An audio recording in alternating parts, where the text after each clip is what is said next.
Hello everyone, welcome to Mamata Academy. बघा, काही जणांचे कॉमेंट्स आले म्हणून आपण शॉर्ट व्हिडिओ तयार केला आहे.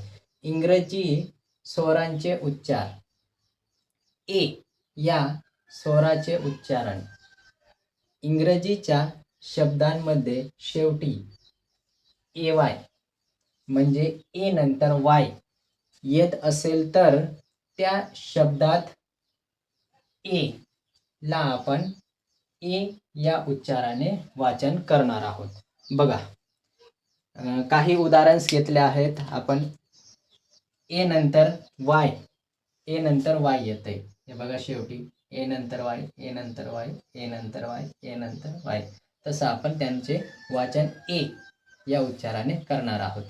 वे म्हणजे काय? मार्ग, दिशा. से म्हणजे सांगणे, म्हणणे.